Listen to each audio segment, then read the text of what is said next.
আসসালামু আলাইকুম এভরিওয়ান। নতুন আরেকটি ভিডিও দেখার জন্য আপনাদের সবাইকে স্বাগত জানাচ্ছি। ঈদ শেষ হওয়ার পর কিন্তু অনেক সময় ঘরের মধ্যে এক্সট্রা কিছু সেমাই অ্যাভেলেবেল থেকে যায়। সেই সেমাই দিয়ে কিন্তু মুখরোচক এই নাস্তাটি তৈরি করে নিতে পারবেন খুব সহজে। ঘরে থাকা সামান্য কিছু উপকরণ দিয়ে এই লাচ্ছা সেমাই দিয়ে বিকেলের ঝটপট নাস্তাটি আপনাদেরকে তৈরি করে দেখাচ্ছি। তাহলে চলুন আর দেরি না করে রেসিপিটি তৈরি করে নেওয়া যাক। নাস্তাটি তৈরি করার জন্য আমাদের লাগবে সেমাই।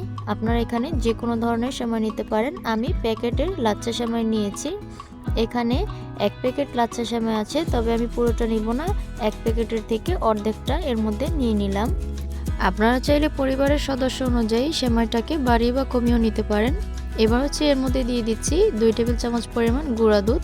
গুঁড়া দুধটা চাইলে আরও বাড়িয়ে দিতে পারেন, এতে করে কিন্তু এই নাস্তাটির টেস্টটা আরও বেশি মজার হয়।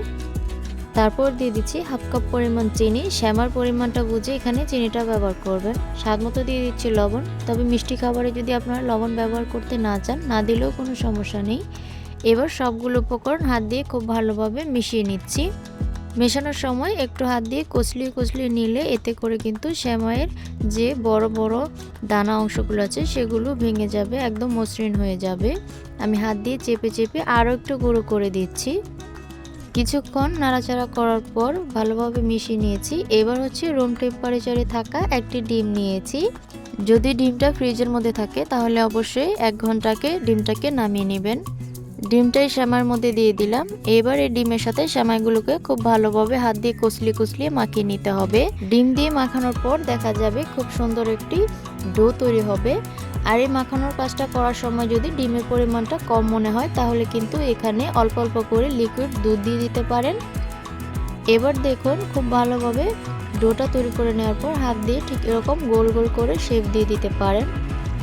হাত দিয়ে গোল গোল করে কিন্তু এরকম শেপ দিলেও খুব সুন্দর হয়। তবে আমি কিন্তু হাত দিয়ে গোল গোল শেপ করে দেব না। এই নাস্তাগুলো তৈরি করার জন্য প্লাস্টিকের বয়ামের ছোট একটি ঢাকনা নিয়ে নিয়েছি। আপনারা যে কোনো ধরনের বাটিও নিতে পারেন, এরকম ছোট সাইজের। তো এবার এই সেমাইয়ের ডোটা এই ঢাকনার মধ্যে দিয়ে দিচ্ছি।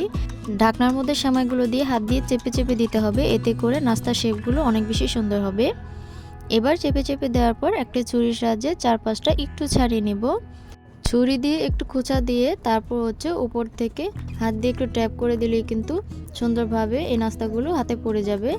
আর ঢাকনা থেকে মোল্ড আউট করার পর হাত দিয়ে এরকম চেপে দিলেই কিন্তু শেপটা খুব সুন্দর হয়ে যাবে। তো একই পদ্ধতিতে আমি সবগুলো নাস্তা কিন্তু তৈরি করে নিয়েছি।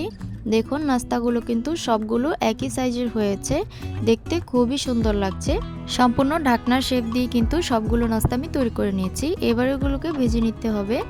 নাস্তাগুলো ভেজে নেওয়ার জন্য চুলা একটি প্যান বসিয়ে তেলগুলো গরম করে নিয়েছি। এবার একটি করে নাস্তাগুলো তেলের মধ্যে ছেড়ে দিচ্ছি। এই সময় কিন্তু চুলার আঁচটা মিডিয়াম টু লোতে রাখতে হবে, তা নাহলে কিন্তু নাস্তাগুলো পুড়ে যেতে পারে। অবশ্যই চুলার আঁচটা খেয়াল রাখবেন। আর নাস্তাগুলো দেওয়ার পর একটি কাঁটা চামচ দিয়ে এপিট ওপিট করে আমি উল্টে পাল্টে দিচ্ছি। এটাকে কিন্তু ভাজার সময় এপিট ওপিট করে উল্টে পাল্টে দিতে হবে অনবরত। সবগুলো নাস্তা আমি অফ ক্যামেরায় এপিট ওপিট করে নাড়াচাড়া করে নিয়েছি।